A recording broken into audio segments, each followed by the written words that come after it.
சத்தியத்தையும் அறிவீர்கள், சத்தியம் உங்களை விடுதலையாக்கும்.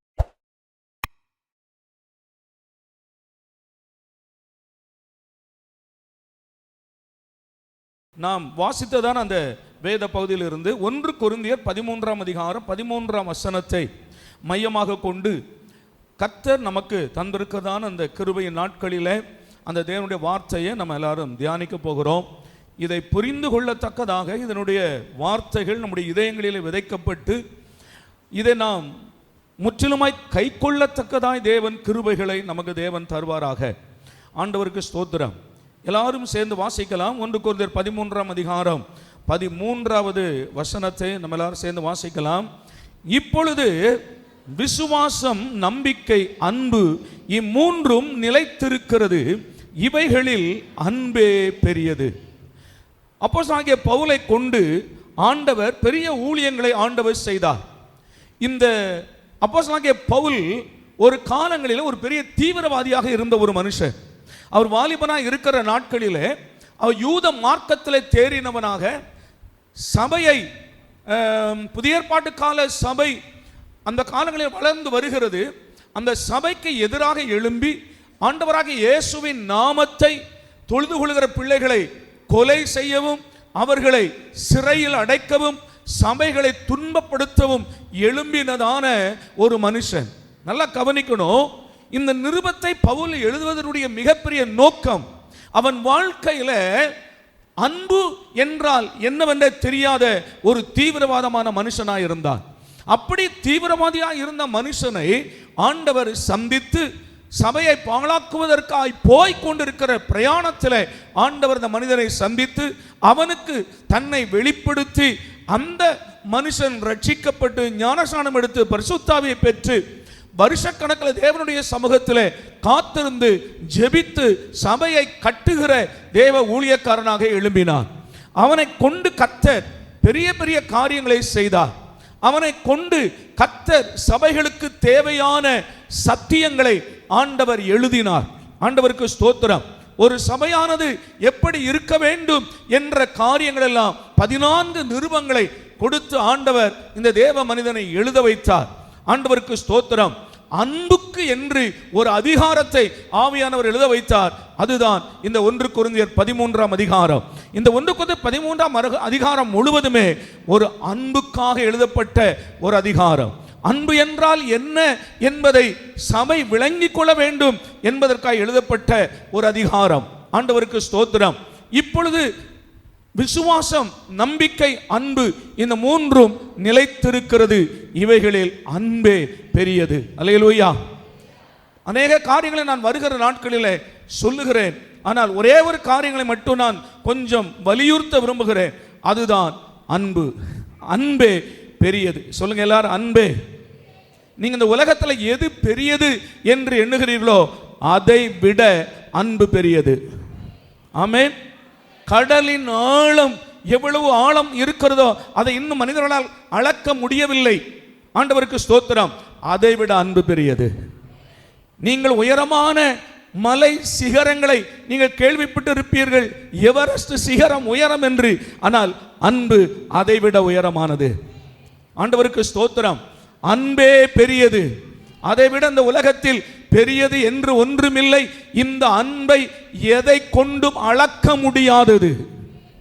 விளங்கி நாம சொல்லுங்க. இந்த அன்பை எந்த அளவுகோல் கொண்டு அளக்க முடியாதது. இந்த அன்பினுடைய உயரம், இந்த அன்பினுடைய அகலம், இந்த அன்பினுடைய நீளம், இந்த அன்பினுடைய ஆழம் ஒரு மனிதனாலும் அளக்க முடியாத அளவிற்கு இந்த அன்பு மகா பெரியது. இந்த அன்பு எங்கே ஆரம்பிக்கிறது என்றால் இந்த அன்பை ஆரம்பிக்கிறவர் தேவன். ஆமென் சொல்லுங்க. அன்பை ஆரம்பித்தவர் தேவன். ஏனென்றால் தேவன் அன்பாகவே இருக்கிறார். நாம் ஆராதிக்கிற தேவன் அன்பாகவே இருக்கிறார். ஆண்டவருக்கு ஸ்தோத்திரம். மாத்திரமல்ல, அவர் அன்பாய் இருக்கிறது மட்டுமல்ல, அவர் எப்படி அன்பாய் இருக்கிறாரோ அந்த அன்பை இந்த உலகம் அறிய வேண்டும் என்று ஆண்டவர் விரும்புகிறார். ஆண்டவருக்கு ஸ்தோத்திரம். இந்த அன்பை ஆண்டவர் எப்படி உலகிற்கு கொண்டு வருகிறார் என்றால் குடும்பத்தின் மூலமாகத்தான் தேவன் அன்பை உலகத்திற்கு கொண்டு வருகிறார். ஆகையால் தான் கர்த்தர் முதலாவது உண்டாக்கினது ஒரு குடும்பம். ஒரு தனி மனுஷனை அல்ல, குடும்பமாய் கர்த்தர் உண்டாக்குகிறார். அவர்களை தாயும் தகப்பனுமாக உண்டாக்கவில்லை, அண்ணன் தங்கையாக உண்டாக்கவில்லை. கர்த்தர் அவர்களை கணவன் மனைவியாக தேவன் உண்டாக்குகிறார். இந்த தேவ அன்பை இந்த உலகத்திற்கு சொல்ல, இல்லை இந்த உலகம் புரிந்து கொள்ள கர்த்தர் ஒரு குடும்பத்தை உண்டாக்கி அந்த குடும்பத்தில் அவருடைய அன்பை விளங்க பண்ணுகிறார். அந்த குடும்பம் தேவனை போல அன்பாகவே இருக்க வேண்டும் என்று விரும்புகிறார். இந்த தேவ அன்பை ஒவ்வொரு குடும்பமும் புரிந்து கொண்டு, ஒவ்வொரு குடும்பமும் தேவனுடைய அன்பிலே குடும்பங்கள் வளருமானால் குடும்பம் ஒரு சின்ன சொர்க்கம் போல இருக்கும். இந்த தேவ அன்பை கேட்டு, இந்த தேவ அன்பின்படி உங்கள் குடும்பங்களை நீங்கள் அமைத்து கொண்டால் ஒவ்வொரு குடும்பங்களும் ஒரு குட்டி பரலோகமாய் இருக்கும். அங்கே சமாதானம் நதியை போல ஓடும், மகிழ்ச்சி நிறைவாய் இருக்கும்.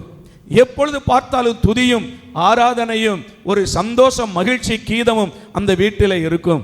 அங்கே கண்ணீர் இருக்காது, துக்கம் இருக்காது, வேதனைகள் இருக்காது, சஞ்சங்கள் இராது, வியாதிகள் இருக்காது, எப்பொழுதும் புலம்பலும் சோத்திரம் வேதனைகளும் இருக்காது. அந்த கூடாரத்தில் எப்பொழுதும் மனமகிழ்ச்சி மாத்திரமே, சமாதானம் மட்டுமே அந்த குடும்பங்களிலே நிலைத்திருக்கும். அல்லேலூயா, சமாதானம் மட்டுமே நிலைத்திருக்கும். அந்த அன்பை ஆண்டவருடைய பிள்ளைகள், நீங்கள் இன்று நான் ஆரம்பிக்கிறேன், முதலாவது குடும்பத்திலிருந்து ஆரம்பிக்கிறேன். வருகிற காலங்களில் தேவன் நம் மீது எப்படி அன்பு கூறினார் என்பதெல்லாம் வருகிற நாட்களில் நான் சொல்லுகிறேன். ஒருவருக்கொருவர் எவ்வளவு அன்பா இருக்க வேண்டும் என்பதை சொல்லுகிறேன். சகோதர சிநேகம் எவ்வளவு முக்கியம் என்பதை நான் உங்களுக்கு சொல்லுகிறேன். இன்றைக்கு ஒரு குடும்ப அன்பை பற்றி நான் முதலாவது சொல்ல விரும்புகிறேன். இதற்கு ஆதாரமாக, ஆண்டவருக்கு ஸ்தோத்திரம், ஆதாரமாக எபேசியருக்கு எழுதின நிருபத்தை எடுத்துக்கொள்வோம். எபேசியருக்கு எழுதின நிருபம் 5ஆம் அதிகாரம் 31, 32, 33 ஆகிய 3 வசனங்களை கவனியுங்கள். குடும்ப அன்பை பற்றி நான் இன்றைக்கு உங்களோடு கூட பேச போகிறேன். எபேசியர் 5ஆம் அதிகாரம் 31, 32, 33. ஒருவேளை நீங்கள் குடும்பமா இல்லாமல் இருக்கலாம், ஆனாலும் கவனிங்கள், உங்கள் பேர பிள்ளைகளை உங்கள் குடும்பத்தை நடத்துவதற்கு பிரயோஜனமாக இருக்கும். ஆண்டவருக்கு ஸ்தோத்திரம். வாலிப பிள்ளைகளாக இருக்கலாம், எதிர்காலத்தில் உங்கள் குடும்பம் எப்படி இருக்க வேண்டும் என்பதற்கு பிரயோஜனமாக இருக்கும். குடும்பங்களாய் இருப்பீர்கள், கணவன் மனைவியாய் இருப்பீர்கள். இதை சரியாய் கவனிங்கள், உங்கள் குடும்பம் மிகவும் ஆனந்தமாய் கட்டப்படும். ஆண்டவருக்கு ஸ்தோத்திரம். எல்லாரும் சேர்ந்து வாசிக்கலாமா? எபேசியர் நிருபம் 5ஆம் அதிகாரம் 31, 32, 33. இது நிமித்தம் மனுஷன் தன் தகப்பனையும் தன் தாயையும் விட்டு தன் மனைவியுடன் இசைந்து இருவரும் ஒரே மாம்சமாய் இருப்பார்கள். இந்த ரகசியம் பெரியது. நான் கிறிஸ்துவை பற்றியும் சபையை பற்றியும் சொல்லுகிறேன்.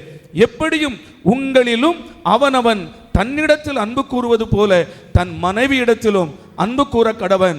மனைவியும் புருஷனிடத்தில் பயபக்தியாய் இருக்க கடவுள். என்ன சொல்லுகிறது ஆண்டவர்?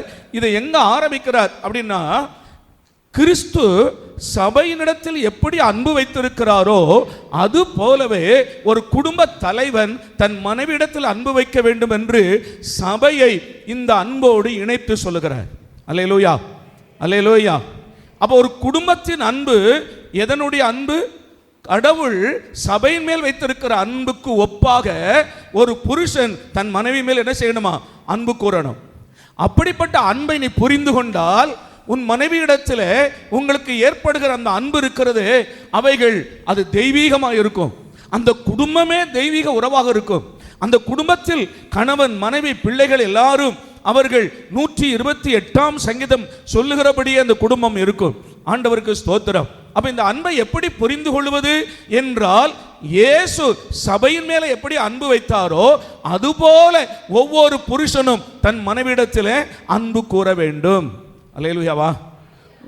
சபையானது எப்படி கிறிஸ்துவுக்கு கீழ்ப்படுகிறதோ அதுபோல மனைவியானவள் தன் புருஷனுக்கு கீழ்ப்படிய வேண்டும். பிள்ளைகள் பெற்றோர்களுக்கு அவர்கள் கீழ்ப்படிந்திருக்க வேண்டும், அவர்களை கனம் பண்ண வேண்டும். இப்படி இருந்தா அந்த குடும்பம் சொல்லுங்களேன் குட்டி பரலோகமா இருக்கும்.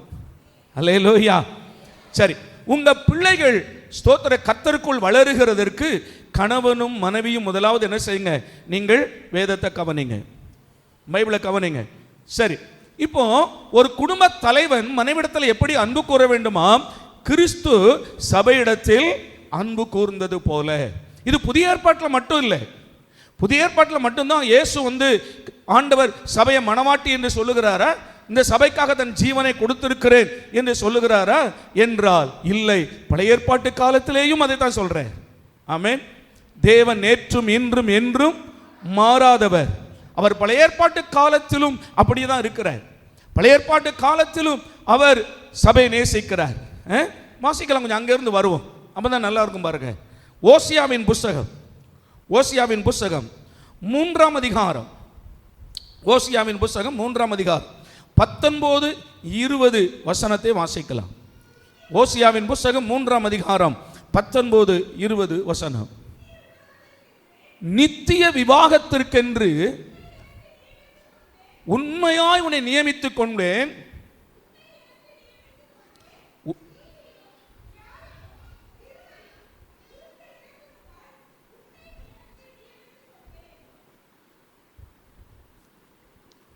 ஸ்தோத்திரம்.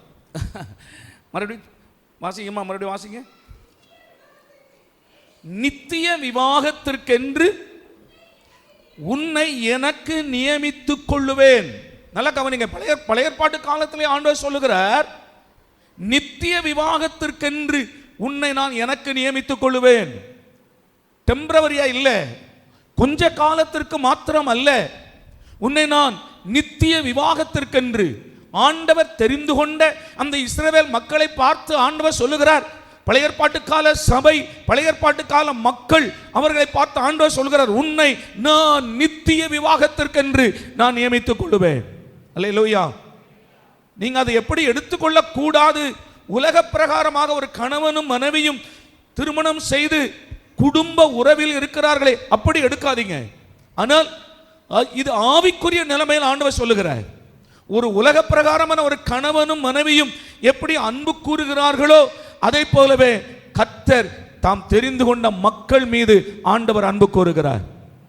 ஆண்டவருக்கு அதை புரிந்து கொள்வதற்காக சொல்லுகிறார், உன்னை நான் எனக்கு நித்திய விவாகத்திற்கு நான் என்ன செய்வேன், நியமித்துக் கொள்ளுவேன். நீதியும் நியாயமும் கிருபையும் உருக்கமும் உருக்கை இரக்கமுமாய் உன்னை எனக்கு நியமித்துக் கொள்ளுவேன். இதெல்லாம் நீங்க வாசித்தீங்கன்னா, உன்னுடைய அழகினால நான் என்ன செய்யல, நியமிக்கல, உன்னுடைய அறிவினால, உன் திரட்சியினால, நீ எனக்கு பயப்படுகிற பயத்தினால இல்ல, உன் மேல நான் வச்சிருக்கிற அந்த இரக்கம், உன் மேல நான் வைத்திருக்கிற அந்த உருக்கம், உன் மேல நான் வைத்திருக்கிற அன்பின் நிமித்தமாய் உன்னை நான் எனக்கு என்ன செய்கிறேன், நியமித்துக் கொள்ளுகிறேன். அடுத்த வார்த்தை கவனிங்க, உண்மையாய் உன்னை எனக்கு நியமித்துக் கொள்ளுவேன், நீ கர்த்தரை அறிந்து கொள்ளுவாய் என்று இந்த இஸ்ரவேல் மக்களை ஆண்டவர் தனக்காக ஆண்டவர் தெரிந்து கொண்டார், தனக்காக தேவன் நியமித்துக் கொண்டார். ஆனால் இந்த மக்களுடைய நிலைமை என்ன? இவங்க எப்படி இருந்தாங்க? இவர்களை ஆண்டவர் ஒரு மனைவியை சேர்த்துக் கொள்வது போல சேர்த்து கொண்டாரே, அவர் இவர்களுக்கு உண்மையுள்ள புருஷனாய், உண்மையுள்ள மணாளனாய், இவர்களை பாதுகாக்கிறவராய், இவர்களை போஷிக்கிறவராய், இவர்களுக்காக யுத்தம் பண்ணுகிறவராய் இருந்தாரே.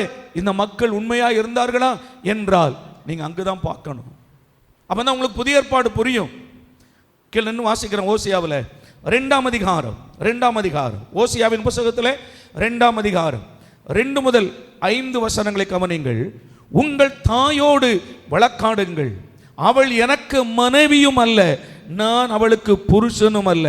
அவள் தன் வேசித்தனங்களை தன் முகத்தினின்றும் தன் விபச்சாரங்களை தன் ஸ்தலங்களின் நடுவினின்றும் விலக்கி போட கடவுள். இல்லாவிட்டால் நான் அவளை நிர்வாணமாக உரிந்து அவள் பிறந்த நாளில் இருந்த வண்ணமாக அவளை நிறுத்தி அவளை அந்தர வெளியை போலாக்கி அவளை வறண்ட பூமியை போல் விட்டு அவளை தாகத்தால் சாக பண்ணுவேன்.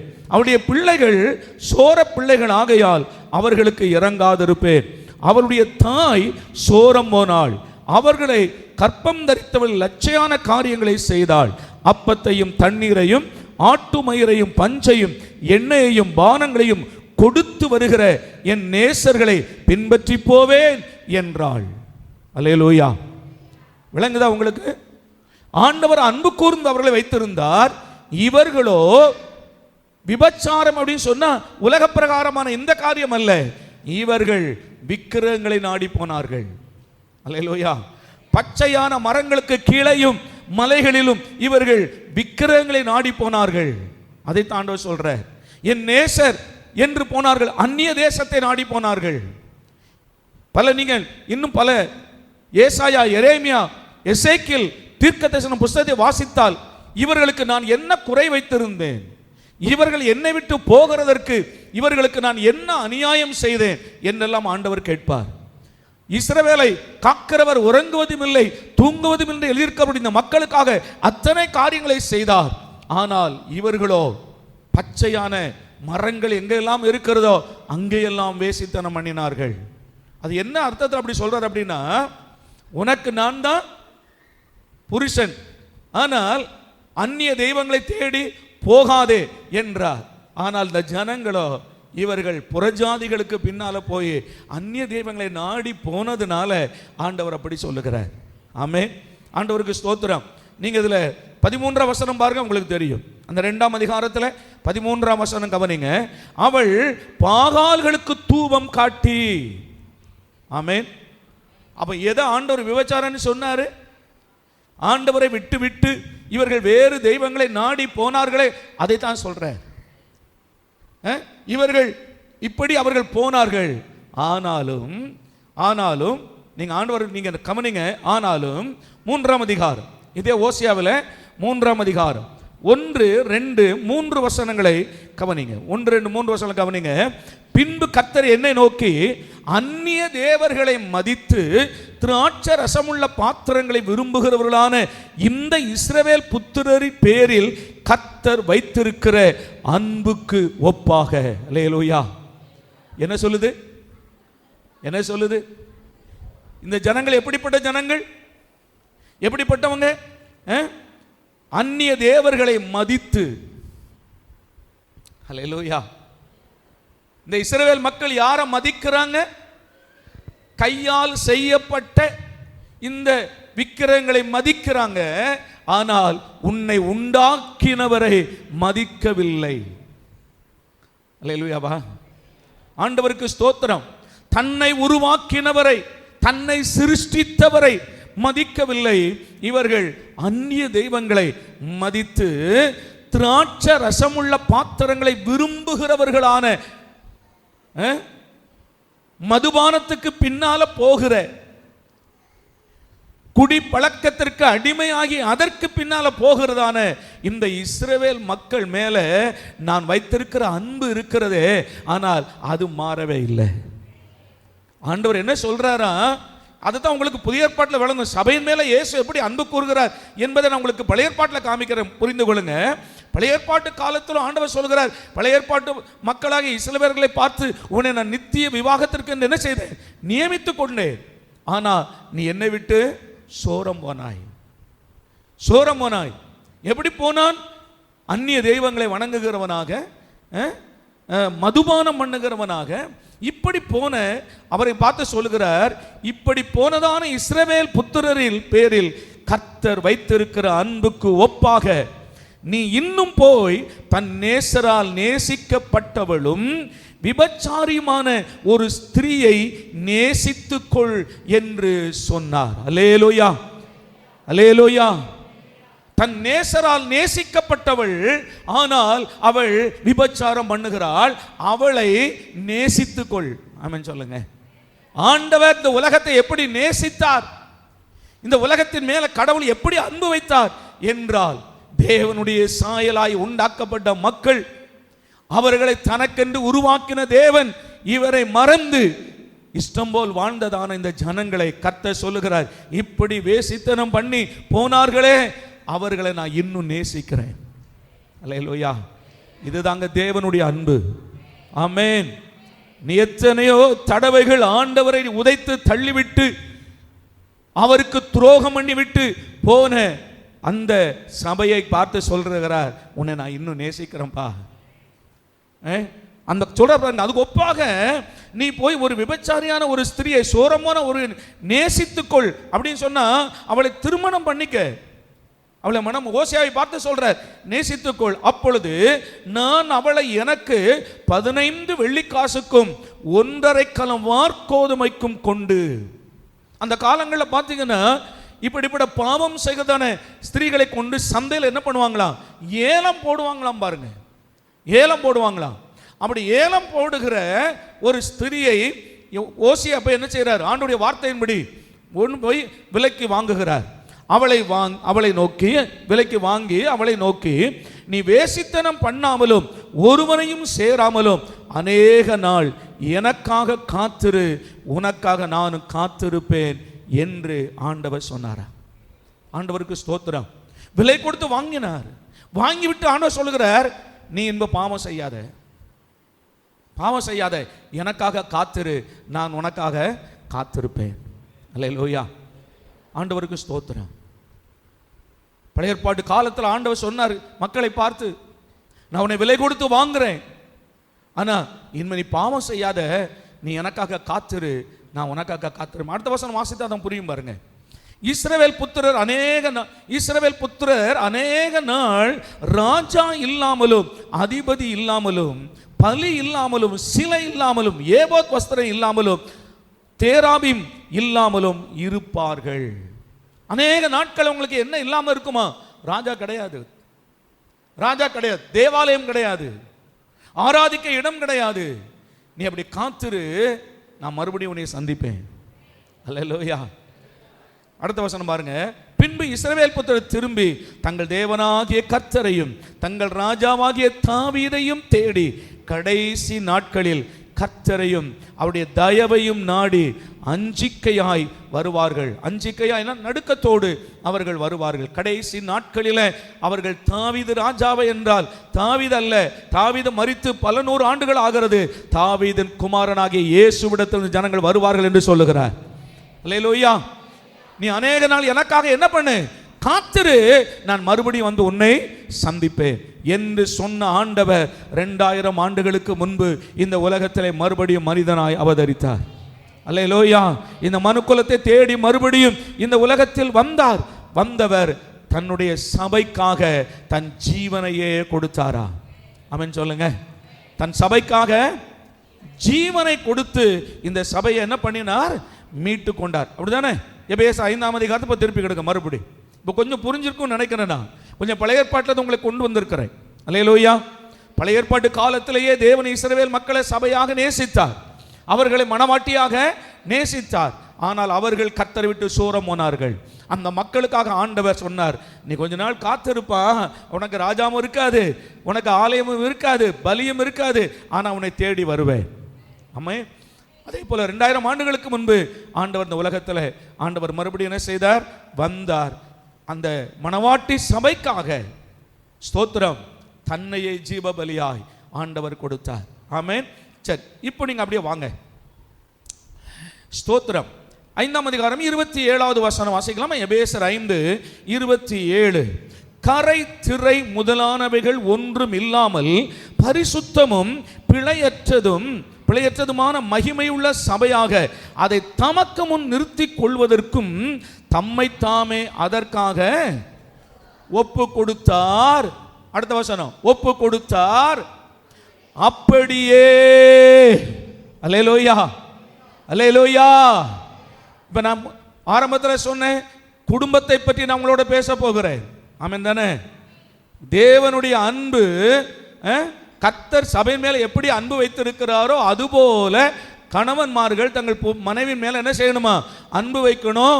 அதுதான் குடும்பம். அல்லேலூயா. கர்த்தர் எப்படி சபை மேல அன்பு வச்சிருக்கிறார், அதை போலவே புருஷர்கள் கவனிங்க. நான் இந்த பக்கத்தில் இருக்கிறவங்க தான் எனக்கு அதிகமாக பேசுறேன், கொஞ்சம் கவனிங்க.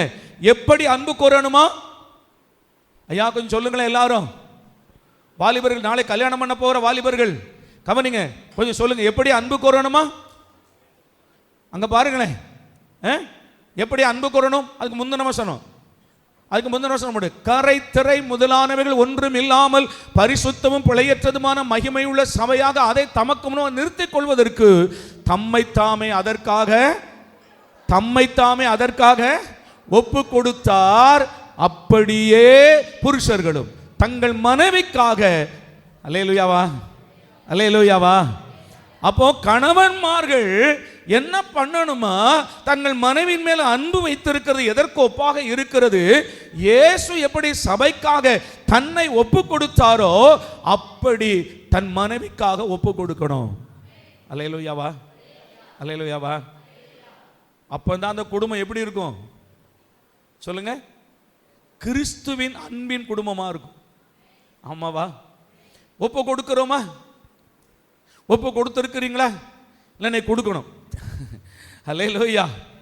தன் மனைவியாகிய சபைக்காக இயேசு தன்னை சிலுவைக்கு ஒப்பு கொடுத்தார். ஆமென். தன்னை சிலுவையில் அறையும்படி ஒப்பு கொடுத்தார். அப்படி ஒப்பு கொடுத்ததின் மூலமாக தான் யாரை கர்த்தர் சம்பாதித்தாராம்? சபையை சம்பாதித்தார். ஆமென். இன்னைக்கு நான் கேட்கிறேன், கணவன்மார்கள் நீ தப்பா எடுத்துக்காதீங்க, நான் பிரசங்கிக்கிறேன், நானும் புருஷன் தான். தன்னுடைய மனைவிக்காக எப்படி மணவாளனாக இயேசு ஒப்பு கொடுத்தாரோ சிலுவையில், அதை போல புருஷர்கள் தங்களை ஒப்பு கொடுக்கணும். சிலுவையில் ஒப்பு கொடுக்கணுமா? இல்லைன்னா சிலுவையில் பிடிச்சு அடிக்கிறோமா?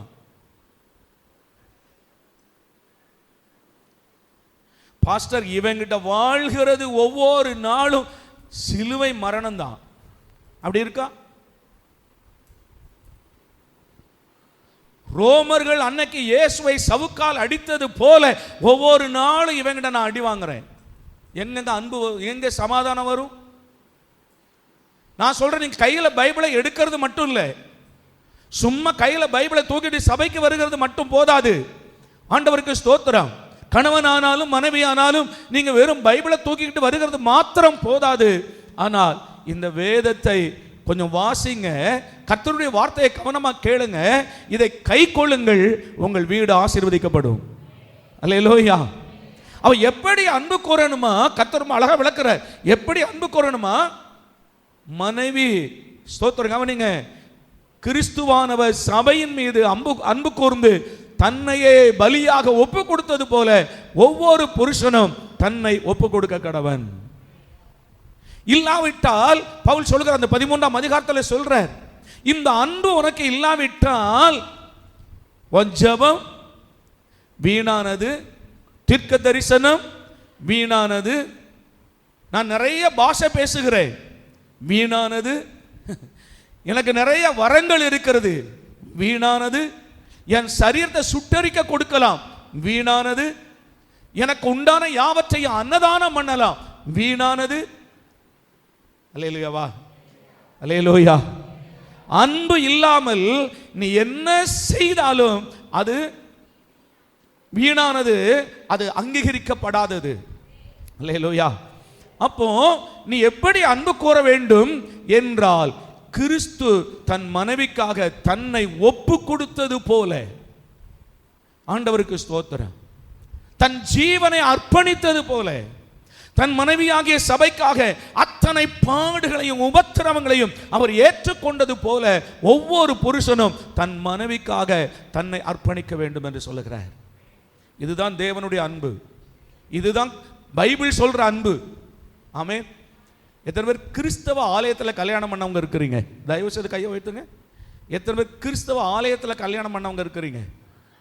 ஆண்கள் பக்கத்தில் 1 2 3 4 5 6 7. ஐயா தாத்தா உங்களை இல்லை, நீங்கள் பாவன்னு வந்து தாத்தா கை தூக்கிட்டு இருக்கிற 6. இந்த பக்கத்தில், இந்த பக்கத்தில் கரங்களை வைத்துங்க பார்க்கலாம். கிறிஸ்தவ ஆலயத்தில் கல்யாணம் பண்ணவங்க கையை தூக்குங்க. சரி, தேங்க்யூ. திருமணம் பண்ணும்போது ஒரு காரியத்தை நம்ம எல்லாரும் செய்வோம் இல்லையா? நானும் கிறிஸ்தவ ஆலயத்தில் கல்யாணம் பண்ண ஆளுதான். என்ன சொல்லுவோம்? கரங்களை பிடித்து ஒரு உடன்படிக்கை அந்த மனைவியோடும் புருஷனோடும் உடன்படிக்கை பண்ணுவோம். என்ன பண்ணுவோம் தெரியுமா? கரங்களை பிடித்து கொண்டு, நான் உயிரோடு இருக்கும் நாளெல்லாம், நான் உயிரோடு இருக்கும் நாளெல்லாம் பிறர் முகம் பாராமல் உனக்கே புருஷனாய் இருப்பேன். அல்லையா சொல்லுங்க. அம்மா தானே? சத்தம் இப்ப குறைஞ்சிருச்சே. அல்லையாவா? உயிரோடு இருக்கும் நாளெல்லாம் உனக்கே அதாவது பிறர் முகம் பாராமல் உனக்கே புருஷனாய் இருப்பேன். அதே போல மனைவி சொல்றாங்க இல்லையா, உயிரோடு இருக்கும் நாளெல்லாம் பிறர் முகம் பாராமல் உமக்கே நான் மனைவியாய் இருப்பேன். அடுத்த வார்த்தை சொல்லுவாங்க, நன்மையிலும் தீமையிலும் சுகத்திலும் துக்கத்திலும், இல்ல அப்படிதானே, மரணம் நம்மை பிரிக்கும் வரைக்கும். அல்லேலூயா சொல்லுங்க. ஹலோ, கரம் பிடித்து உடன்படிக்கை பண்ணி திருமணம் பண்ணணும். ஆனா அப்படிதான் இருக்கிறோமா? வீட்டை விட்டு வெளியே போனா இவன் பிறர் முகம் பார்க்கிறானா பார்க்கலையாங்கிறதுக்கு அநேக பெண்களுக்கு பயங்கர பிரச்சனை. அதனால மனைவி சொல்றா, எனக்கு கல்யாணம் ஆயிற்று என்பதற்கு அடையாளமா கழுத்துல ஒரு ஒரு விலங்க மாட்டி வச்சிருக்கிறீங்க, காலில் வேற ஒரு மெட்டியை மாட்டி விட்டு இருக்கிறீங்க. அதே போல இவருக்கும் போடுங்க. போட்டாலும் இவர் பேண்டை போட்டு மறைச்சிருவார். இல்லையா? அப்போ வேதத்தை கவனிங்க. நீங்க கர்த்தருடைய வார்த்தையின்படி நீங்கள் நடப்பீர்களே ஆனால் உங்கள் குடும்பம் ஒரு மகிமையா இருக்கும். அல்லேலூயா, ஸ்தோத்திரம். கணவன்மார்கள் கவனிங்க, சபை மேல் ஆண்டவர் எப்படி அன்பு வைத்திருக்கிறார். இந்த சபையானது கிறிஸ்துக்கு உண்மையா இருக்குதா? இல்ல. இந்த சபையானது தேவனை பிரியப்படுத்துகிறதா? இல்ல. ஆண்டவரை முழுவதுமாய் அவர் நேசிக்கிறதை போல நேசிக்கிறதா? இல்ல. ஆனாலும் சபையின் மேல் கர்த்தர் அன்பு வச்சிருக்கிறார். ஆமென். அவள் குறைவுள்ளவள், அவள் பலவீன பாண்டம் தான், ஆனாலும் அன்பு கூற வேண்டும் என்று சொல்லுகிறார். இன்னும் கவனிங்க. ஆண்டவருக்கு ஸ்தோத்திரம்.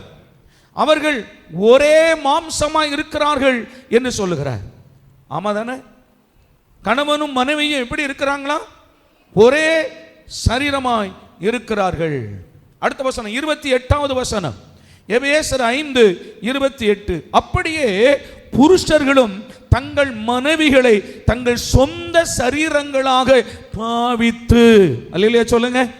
ஹலோ, நான் முதல்ல சொன்னேன், உங்களுக்காக தான் நான் பேச போறேன். ஒவ்வொரு புருஷர்களும் தங்கள் மனைவிகளை எப்படி நினைக்கணுமா? சொல்லுங்க, எப்படி நினைக்கணும்? சொந்த சரீரமாக. ரொம்ப நேரம் நின்னா கால் வலிக்கு அப்படின்னா மனைவியும் ரொம்ப நேரம் நின்னா உனக்கும் கால் வலிக்கும் தானேன்னு கேட்கணும். அம்மா தானே? ஆனா ரேஷன் கடையில் அந்த அம்மா விட்டுட்டு இவன் போய் எங்கேயா உட்காந்துக்குவான். பேங்க்ல லைன்ல அந்த அம்மா விட்டுட்டு இவன் போய் உட்காந்துக்குவாங்க ஏசியில. சோத்திரம். ஆனா பைபிள் சொல்லுது, சொந்த சரீரமாக உனக்கு வலிக்கிற மாதிரி தான் அவளுக்கு என்ன செய்யும்? யோசனையே இல்லாம படார் படார்னு அடிப்போம்ல. அல்லேலூயாவா? அண்ணாமலை மாதிரி கையில ஒரு சாட்டையை வச்சுட்டு நீங்களே அடிச்சு பாருங்க. வலிக்குமா? அப்புறம் மனைவி அடிச்சு பாருங்க. உங்களுக்கு முதல்ல அடிச்சுட்டு வலிக்குதான் பாருங்க, வலிச்சிச்சுன்னா அடிக்காதீங்க. அல்லேலூயா சொல்லுங்க. அல்லேலூயா. தன் சொந்த சரீரங்களாக அவன் பார்க்கிறான் பாருங்க. உனக்கு பசி எடுக்குதா? பசி எடுத்த உடனே மனைவியை பாரு, உனக்கும் பசிக்கும்ல.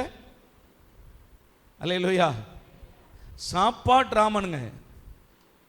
போற இடத்துல ஹோட்டல்ல எங்க போனாலும் மூக்கு வரைக்கும் தின்னுட்டு வீசின கையும் வெறுங்கையுமா வீட்டுக்கு வாரியே, உன்னை நம்பி ஒருத்தி வீட்டில் இருக்கிறாளே, யோசிக்கிறோமா? நான் உங்களுக்கு சொல்றேன், சொந்த சரீரமாக நினைங்க. உங்க சொந்த சரீரமா நினைங்க. உங்களுக்கு தாகம் எடுத்து அவளுக்கும் எடுக்கும் நினைங்க. உங்களுக்கு பசி வந்தா அவளுக்கும் வரும் நினைங்க. உங்களுக்கு பலவீனம் வரும்போது, உடம்புக்கு சுகவீனம் வரும்போது எப்படி இருக்கோ அதே போல அவளுக்கும் இருக்கும் நினைங்க. நீ இப்படி நினைச்சாதான் நீ ஒரு கிறிஸ்தவன். நீ இப்படி நினைச்சாதான் தேவனுடைய பிள்ளை. அல்லேலூயா. நீ சாப்பிட்டா என்ன, நீ சாப்பிடாட்டா என்ன? 10 மாசம் வயிற்றுல குழந்தைய சுமக்கும் போது படுற பாடு தெரியுமா?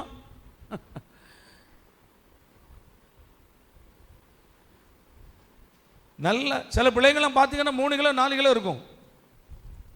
வயிற்றுல ஒரு 3 கிலோ 4 கிலோ கல்லை கட்டி தொங்க போட்டுட்டு ஒரு 10 மாசம் இருந்து பாருங்க, அப்ப தெரியும் எவ்வளவு கஷ்டம் இருக்கு. நீ இல்ல தண்ணி குடிச்சா கூட வாமிட்டு வரும். அத்தனை கஷ்டப்படும் பண்றாங்க உங்க பிள்ளையை வயிற்றில் சுமக்கும் போது. ஆமென் சொல்லுங்களேன். அல்லேலூயா. அப்படி கஷ்டப்பட்டு பெத்தெடுத்த பிறகு அந்த தாத்தா பாட்டி இருப்பாங்க பாருங்க, ஐயோ அவங்க பண்ற அட்டகாசத்தை பார்த்தா, என் பிள்ளடி, என் பேரண்டி, என் பேத்தடி. அல்லேலூயா. ஆண்டவருக்கு ஸ்தோத்திரம். சரி, நல்லது, நேசிங்கன்னு சொல்றேன். அல்லேலூயா. அவர்கள் உங்கள் சரீரங்களா இருக்கிறாங்க. சரி, நான் கொஞ்சம் அடுத்த வார்த்தையை சொல்லிடுறேன். தன் சொந்த மாம்சத்தை பகைத்தவன் ஒருவனும் இல்லையே. 29வது வசனத்தில், தன் சொந்த மாம்சத்தை பகைத்தவன் ஒருவனும் இல்லையே, கர்த்தர் சபையை போஷித்து காப்பாற்றுகிறது போல ஒவ்வொருவனும் தன் மாம்சத்தை போஷித்து காப்பாற்றுகிறான். அல்லேலூயாவா, அல்லேலூயா. இயேசு எப்படி தன் சபையை போஷித்து காப்பாற்றுகிறார்? எப்படி போஷித்து காப்பாற்றுகிறார்? ஒரு சமையல்காரனை வச்சிருக்கிறார். நல்லா புரிந்து கொள்ளுங்க.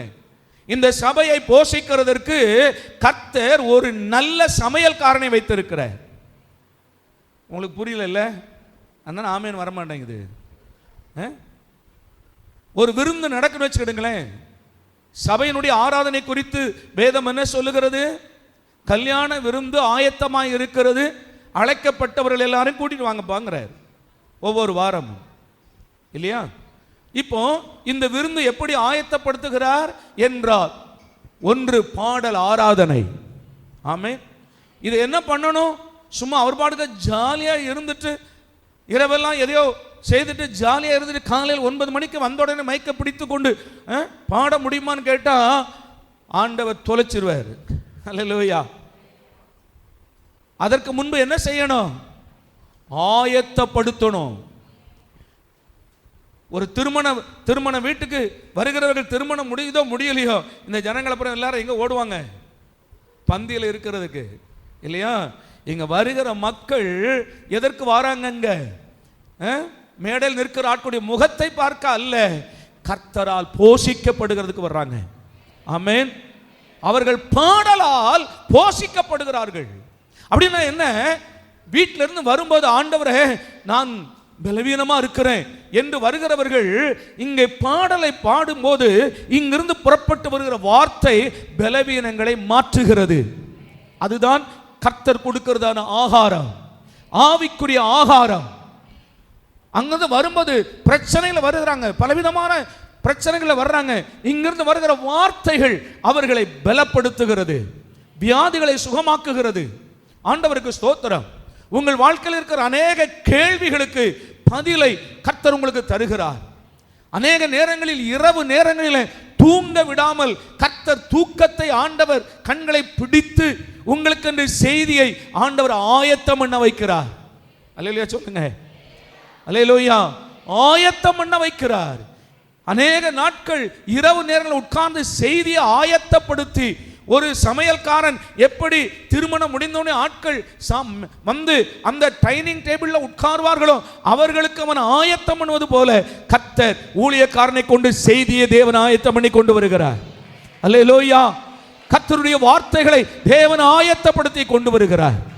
சும்மா ஏதோ ஒன்றை தெரிந்ததை பற்றி பேசுவதல்ல, ஆயத்தப்படுத்தி தேவன் ஒரு விருந்தை ஆயத்தப்படுத்தி கொண்டு வருகிறார். அப்போ கர்த்தர் சபையை போஷிக்கிறது போல ஒவ்வொரு புருஷனும் தன் மனைவியை போஷிக்க கடவன். ஆமென். கர்த்தர் சபையை போஷித்து காப்பாற்றுவது போல. ஆமென் சொல்லுங்க. போஷித்து. அப்ப புருஷன் மேல் இந்த கடமை என்னன்னு சொல்லுங்க. வெறும் போஷிக்கிறது மட்டும் இல்லை. ஆமாவா? இன்னைக்கு அநேக புருஷர்கள், உங்களை சொல்லல, உலகத்துல சொல்றேன், அநேக புருஷர்கள் தங்கள் மனைவிகளை வேலை செய்ய வைத்து இவர்கள் வீட்டில் உட்கார்ந்து சாப்பிடுகிறார்கள். தவறு. ஆமென். புருஷனா என்ன பண்ணணுமா சொல்லுங்க? தன் மனைவியை போஷித்து காப்பாற்ற கடவன். சொல்லுங்க. ஒருவேளை உங்களுக்கு ஆண்டவர் ஒரு நல்ல வேலை தந்திருந்தா நான் தப்புன்னு சொல்லலை, நீங்க நல்ல வேலை செய்றீங்க, ஓகே. ஆனால் சில புருஷர்களை சொல்லுகிறேன், மனைவிகளை வேலைக்கு அனுப்பிவிட்டு இவன் டாஸ்மாக்கு போறான். ஒரு கோட்டர், அவ்வளவுதான், டெய்லி ஒரு கோட்டர் எனக்கு வேணும். நீ பெத்து போட்ட பிள்ளை 2 இருக்கப்பா, அது சாப்பிடணுமே, அதெல்லாம் எனக்கு கவலை இல்லை.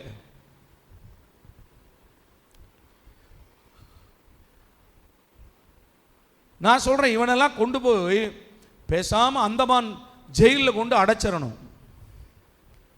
அந்தமான் ஜெயிலில் கொண்டு அடைச்சிட்டு இந்த புண்ணியவதி கொஞ்சம் சோத்திரம் சந்தோஷமா இருந்து தன் பிள்ளைகளை வளர்ப்பா. ஆமேன். அது இப்ப இருக்கிற இந்த வாலிப பிள்ளைகள் இருக்கு பாருங்க, கண் கண் கெட்டுப்போன, அது என்ன சொல்றது எனக்கு சரியா தெரியல. கண்கள் இருந்து குருடான பிள்ளைங்க. ஆண்டவருக்கு சோத்திரம். அவன் பைக்கில் அப்படி கொஞ்சம் அப்படியே போய் 2 கட்டு அடிச்சா போதும், நீ தான் எனக்கு புருஷன். ஆட கூறுகட்டவளை, அவன் யாருன்னு தெரியுமா உனக்கு? அவன் குணம் தெரியுமா? அவன் வாழ்க்கை தெரியுமா? ஒன்றும் தெரியாது. அப்படியே பைக்கில் ஒரு 2 கட்டு அடிச்சு இந்த தலையை பார்த்துக்கின்னு இந்த அது என்ன இந்த கரிச்சட்டியை கவுத்தி போட்டிருப்பாங்க, அந்த மாதிரி இருக்கும். எங்க போய் தான் இவனை முடி வெட்டுறாருங்களோ தெரியல. அந்த காலத்தில் பார்த்தீங்கன்னா, இப்போ நான் கிராமத்தில் வந்தாள், பனம்பழம் விழுந்திருக்கும் பாருங்க, அதை அடுப்பில் போட்டு சுட்டு எங்கள் பாட்டி என்ன பண்ணுவாங்கன்னா அந்த அரவளை வச்சு அப்படியே கொத்தி கொடுப்பாங்க. என்ன கொத்தி இப்படி உருண்டை பிடிச்சி கொடுப்பாங்க பாருங்க. அந்த மாதிரி இந்த பனங்கொட்டையை கொத்தி விட்ட மாதிரி இருக்கும் தலைகள்லாம் பார்த்தா. இவன் பின்னால் இவ்வளோ எப்படி தான் போகிறாளுங்க, எப்படி அவனுங்களை போய் நேசிக்கிறாங்க, ஒன்றும் புரிய மாட்டேங்குது. எதை பார்த்து அவன் மேலே அனுபவிக்கிறாங்களோ ஒன்றும் புரியல. கண்ணா இல்லை, மண்டையே இல்லை இந்த பிள்ளைகளுக்கு. மனம் கொஞ்சமாவது ஒரு அறிவும் ஞானமும் இருந்தா இவன் பின்னால போகுமா? உன்னை இவ்வளோ கஷ்டப்பட்டு வளர்த்து உன்னை படிக்க வச்சு உனக்கு என்ன படிப்பு தரணும், உன்னை எப்படி ஆளாக்கணும் என்று ஒரு கனவும் தரிசனமும் வைத்திருக்கிற அந்த அம்மாவுக்கும் அப்பாவுக்கும் ஒரு நல்ல எதிர்காலத்தை பார்த்து உனக்கு தரமாட்டாங்களா? ஆண்டவருக்கு ஸ்தோத்திரம். அல்லேலூயா. அவ்வளோ மோசமான நிலைமையில் இந்த காலத்தில் பிள்ளைகள் இருக்கிறாங்க. சில வீடியோக்களை பார்த்துட்டு தான் நான் சொல்றேன்.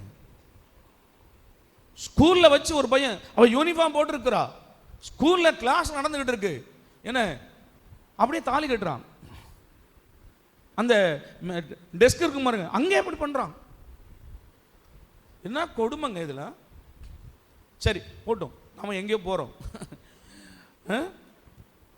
கிறிஸ்து சபையை போஷித்து காப்பாற்றுவது போல ஒவ்வொரு புருஷர்களும் தன் மனைவி என்ன பண்ணணுமா? போஷித்து காப்பாற்ற வேண்டிய கடமை நமக்கு இருக்கிறது. இல்லையா சொல்லுங்க, காப்பாற்ற வேண்டிய கடமை. அவளை போஷித்து அவள் மடிந்து போகாமல் அவளுக்கு தேவையான அன்னவஸ்திரம் கொடுத்து அவளை காப்பாற்றணும். எல்லா நன்மைகளும் அவளுக்கு செய்யணும். ஒரு சத்துரு இருக்கிறான், பிசாசு இருக்கிறான். அந்த பிசாசுக்கு அவளை விலக்கி காப்பாற்ற வேண்டிய ஒவ்வொரு புருஷன் மேல் விழுந்த கடமை என்பதை நீங்க புரிந்து கொள்ளுங்க. ஏன் இப்படி சொல்லுகிறேன்? இந்த சத்தியத்தை தியானிக்கும் போது ஆவியானவர் ஒரு காரியத்தை சொன்னார். இதை செய்யாததுனாலே தான் மனுக்குலம் பாவத்தில் விழுந்தது. ஆமென், அல்லேலூயா. முதலாவது குடும்பம் ஆதாம் தன் மனைவியை இவன் காப்பாற்றி இருப்பானே, ஆனால் இவள் பிசாசத்தில் வஞ்சிக்கப்பட்டிருக்க மாட்டாள். ஆமா தானே? வேதம் தெளிவாய் சொல்லுகிறது, ஆதாமை ஆண்டவர் அந்த தோட்டத்தை பண்படுத்தவும் காக்கவும் வைத்தார். வெறும் பண்படுத்த மட்டும் இல்லை, நீ என்ன செய்யணும்? காக்கணும். ஆண்டவருக்கு திருமணம் பண்ணினா மட்டும் போதாது, உன் மனைவியை போஷிக்கணும், அவளை காப்பாற்றணும். ஆமேன் சொல்லுங்க. அல்லேலூயா. ஆண்டவருக்கு ஸ்தோத்திரம். கல்யாணம் பண்ணும்போது அப்படி சொல்லி திருமணம் பண்ணு. என்னை நம்பி வா, நான் உன்னை காப்பாற்றுவேன், அப்படி சொல்லு. அல்லேலூயா சொல்லுங்க. அல்லேலூயாவா. எவ்வளவு கொண்டு வருவ அதை எதிர்பார்க்காத. அதை வச்சு உன்னால் வாழ முடியாது, அதை வச்சு வாழக்கூடாது, அது அவமானம். ஆண்டவருக்கு ஸ்தோத்திரம். அவன் என்ன கொண்டு வருவா? வாரந்தோறும் பணம் வீட்டில் தேவைப்பட்ட உடனே உங்க அம்மாவுக்கு ஃபோன் பண்ணு, உங்க அப்பாவுக்கு ஃபோன் பண்ணு, அங்க போய் வாங்கிட்டு வா. நீ எதுக்கு இருக்க? அல்லேலூயாவா. நாளைக்கு உன் பெண் பிள்ளைக்கு கல்யாணம் பண்ணி கொடுத்து இதே காரியத்தை உன் பிள்ளைக்கு செய்யும் போது உனக்கு தெரியும். ஆமா தானே? அப்போ உன் மனைவியை போஷித்து நீ காப்பாற்றணும். சத்துருவின் கரங்களிலிருந்து காப்பாற்றணும். வியாதிகளுக்கு விலக்கி நீ அவளை காப்பாற்றணும். அவளை போஷித்து நீ காப்பாற்றணும். எப்படி? கிறிஸ்து சபையை போஷித்து காப்பாற்றுவது போல. அல்லேலூயாவா? அன்பே பெரியது. எல்லாம் சொல்லுங்க, அன்பே. சத்தமா சொல்லுங்க, அன்பே. கல்யாணம் பண்றதுக்கு முன்னால வந்து அன்பேங்கிறான் பாரு, அது அன்பே கிடையாது. உன்னை ஏமாத்துறான். அல்லேலூயா. நீ கல்யாணம் பண்றதுக்கு முன்னால உங்ககிட்ட வந்து ஒருத்தி அன்பே அப்படின்னு சொன்னானா ஏமாத்துறான்னு நினைச்சுக்க. ஆனா 70 வயசுக்கு மேலையும் உன்னை அன்பேன்னு சொல்றான் பாரு. அல்லேலூயா. உண்மையான அன்புள்ளவர்களாய் இருங்கள். வேதத்தின்படி தன் மனைவி மீது அன்பு வைங்க. இயேசு எப்படி சபையின் மீது அன்பு வச்சிருக்கிறாரோ அது போல ஒவ்வொரு புருஷர்களும் தன் மனைவியின் மீது அன்பு வைங்க. ஸ்தோத்திரம். ஒரு நல்ல எதிர்காலத்தை தேவன் உங்களுக்கு தரட்டும். நான் அதனால தான் சொல்லுகிறேன். பார்த்தீங்களா, இன்னைக்கு உங்கள் குடும்பத்தெல்லாம் கூட்டிகிட்டு வந்திருந்தீங்கன்னா எவ்வளோ பிரயோஜனமாக இருந்திருக்கும். சகோதரிமார்கள், உங்கள் வீட்டுக்காரெல்லாம் நீங்கள் கூட்டிகிட்டு வந்திருந்தீங்கன்னா சரி கூட்டிகிட்டு வாங்க. அல்லேலூயாவா? அல்லேலூயா. சரி, சூழ்நிலைமை சரியில்லையே பாஸ்டர், சரி கர்த்தர் தருவார். உங்கள் குடும்பங்களோடு வரும்படி கர்த்தர் உதவி செய்வார். ஆமென். சரி, கர்த்தர் நல்லவர். நான் அடுத்த வாரம் தொடருவோம். ஏன்னா மறுபடியும் திருவிருந்து ஆராதனை இருக்கிறது. ஆகையினால நம்ம அடுத்த வாரம் கண்டினியூவாக நம்ம இதை அன்பை பற்றி தான் தொடர்ந்து பேச போகிறோம்.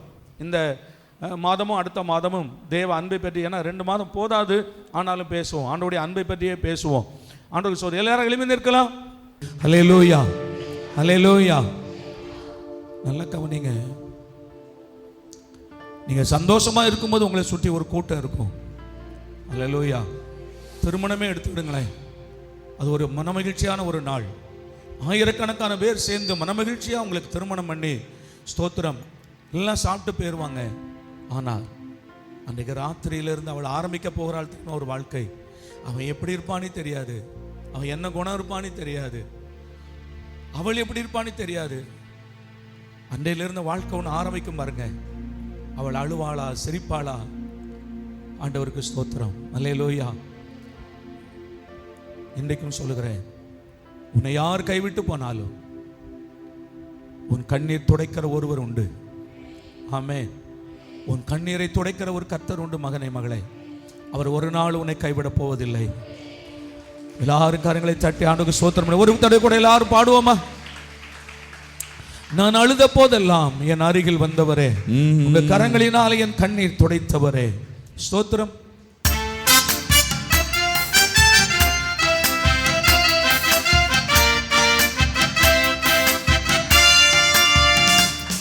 நான் அழுத போதெல்லாம் என் அருகில் வந்தவரே, உங்க கரங்களினாலே என் கண்ணீர் துடைத்தவரே.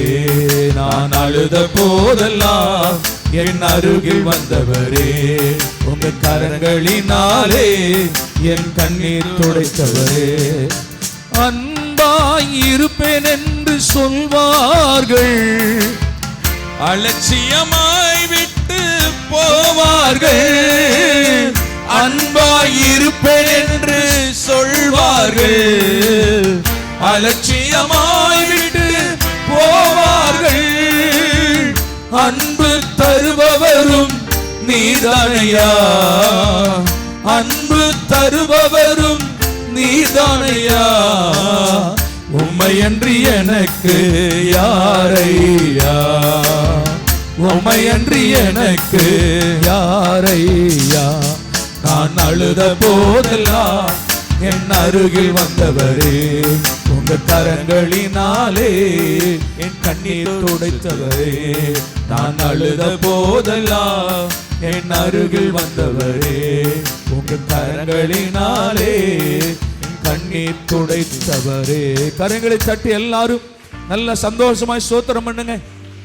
இனி அழுது கொண்டிரா என்று சொன்ன கர்த்தர், மகளே உன் கண்ணீரை துடைப்பாராக. 4 சுவருக்குள்ளே யாருக்குமே தெரியாது, உங்க அம்மா அப்பாவுக்கு தெரியாது. 4 சுவருக்குள்ளே நீ படிக்கிற கண்ணீர், கணவனோ மனைவியோ, ஸ்தோத்திரம். நீங்கள் யார் கண்ணீர் விடுகிறீர்களோ உங்கள் கண்ணீரை துடைப்பதற்கு ஒரே ஒரு கரம் உன்னிடத்துல வந்து சேரும். ஒரு கரம் உனக்கு காணப்படும். உன் கண்ணீரை துடைப்பதற்கு ஒரு ஆணிகள் பாய்ந்த கரம் உன்மேல் வந்து அமரும். ஒரு ஆணிகள் பாய்ந்த கரம். மகளே நீ அழாதே, மகனே அழாதே, மகளே நீ அழாதே, நான் உனக்கு துணை நிற்கிறேன், நான் உனக்கு துணை நிற்கிறேன், நான் உனக்கு துணை நிற்கிறேன்.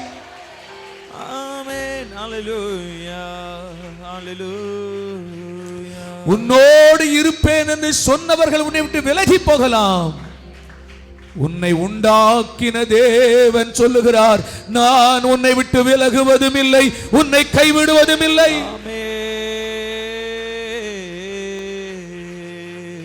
உன்னை போஷித்து காப்பாற்ற வேண்டியவனை நீ போஷித்து காப்பாற்றிக் கொண்டிருக்கிறாயோ, ஆனாலும் பயப்படாதே, நான் உன்னோடு கூட இருக்கிறேன். ஆமென். நான் உன்னோடு கூட இருக்கிறேன். உன் குடும்ப பாரங்களை எல்லாம் சுமக்க வேண்டியவன் நீ சுமந்து கொண்டிருக்கிறாயோ, மகளே நான் உன்னோடு கூட இருக்கிறேன். ஆமென். என் மீது உன் பாரங்களை வைத்து விடு, நான் சுமக்கிறவராய் இருக்கிறேன். ஹல்லேலூயா. எத்தனை பேர் இந்த கால வேளையில ஆண்டவர் என்னோடு பேசி இருக்கிறார். தேவன் சபையை நேசிக்கிறது போல, சபையில் தேவன் அன்பு கூறுவது போல, நான் என் மனைவி இடத்துல அன்பு கூற வேண்டும் என்று எத்தனை புருஷர்கள் இந்த கால வேளையில தீர்மானம் பண்ணுறீங்க? எத்தனை மனைவிமார்கள் சபையானது கிறிஸ்துவுக்கு கீழ்ப்படுகிறது போல நான் என் புருஷனுக்கு கீழ்ப்படிய வேண்டும் என்று தீர்மானம் எடுக்கிறீங்க? கரங்களை உயர்த்துவோம். கர்த்தர் உங்களை ஆசீர்வதிப்பாராக. எல்லா கிருபைகளை தேவன் உங்களுக்கு தரும்படி நான் ஜெபிக்கிறேன். பரலோக தேவனே, தன் குடும்பத்தை நடத்துவதற்கு கர்த்தர் எப்படி சபையை அன்பு கூறுகிறாரோ, போஷித்து காப்பாற்றுகிறாரோ, அதுபோல நான் என் மனைவியிடத்தில் ஆண்டவரே நான் அன்பு கூறுவேன் என்று இன்னைக்கு தீர்மானம் எடுக்கிற ஒவ்வொரு ஆண்கள் மேலும் உம்முடைய விசேஷித்த ஒரு ஆசீர்வாதம் அவர்கள் மேல் வந்து இறங்குவதாக. அவர்கள் மேல் வந்து இறங்கட்டும் ஆண்டவரே, அவர்கள் மேல் வந்து இறங்கட்டும் ஆண்டவரே. தன் மனைவியை போஷித்து காப்பாற்றுவதற்கு ஒரு நல்ல வேலை எனக்கு கிடைக்கவில்லையே என்று தவித்துக் கொண்டிருக்கிற ஆண்டவரே, ஒவ்வொரு ஆண்கள் மேலும் ஒவ்வொரு புருஷர்கள் மேலும் கர்த்தருடைய வல்லமை ஆண்டவரே ஒரு திறந்த வாசல் அவர்களுக்கு தர வேண்டுமாய், சம்பாதிக்கிறதற்கு போதிய பலன் ஞானம் ஆண்டவரே, ஒரு நல்ல தொழில் ஒரு நல்ல வேலை கர்த்தர்களுக்கு தர வேண்டுமாய் இயேசுவின் நாமத்தினுடைய பிள்ளைகளை நான் ஆசீர்வதிக்கிறோம் ஆண்டவரே. ஒவ்வொரு சகோதரியும் தன் புருஷனுக்கு ஆண்டவரை கீழ்ப்படிந்து நடக்கும்படி கர்த்தர் கிருபைகளை தாரும். சபை எப்படி கிறிஸ்துவுக்கு கீழ்ப்படுகிறதோ அப்படியே கீழ்ப்படிந்து இருக்கும்படி உதவி செய்யும். பிள்ளைகள் தங்கள் பெற்றோரை கனம் பண்ணவும் அவர்களுக்கு அடங்கி இருக்கவும் தேவன் உதவி செய்யும். பரலோக தேவனே, உம்முடைய நாமத்தில் இந்த மக்களை நான் ஆசீர்வதிக்கிறேன். கர்த்தாவே ஸ்தோத்திரம். இந்த மக்களை நீர் போஷித்து காப்பாற்றுகிறேன். ஊழியக்காரனை ஆண்டவரே நீர் ஆண்டவரே ஊழியக்காரனை அமர்ந்திருக்க விடாமல் இவர்களுக்கு ஆகாரத்தை ஆயத்தம் பண்ணி கொண்டு வருகிறதற்கு கர்த்தர் நடத்துகிறீர். இந்த சபையை போஷித்து காப்பாற்றுகிறீர். எப்பொழுது என்ன தேவையோ அதை கொடுத்து இந்த மக்களை நீர் போஷிக்கிறீர். அவைகளுக்காய் ஸ்தோத்திரம். உடைய பிள்ளைகள் செலுத்தின காணிக்கைகளை பரலோக தேவன் அங்கீகரியும். அதை நூறத்தனையாய் திரும்ப தாரும். நாங்கள் தாங்குகிற மிஷனரி குடும்பத்தை தேவன் பொறுப்படுத்த ஆசீர்வதிங்க. தொடர்ந்து கர்த்தருடைய பந்திக்கு நாங்கள் ஜெபிக்கிறோம். உமது கரம் அதை ஆசீர்வதிக்கட்டும். இயேசுவின் நாமத்தில் வேண்டிக் கொள்கிறோம் எங்கள் நல்ல பிதாவே. ஆமென். அல்லேலூயா.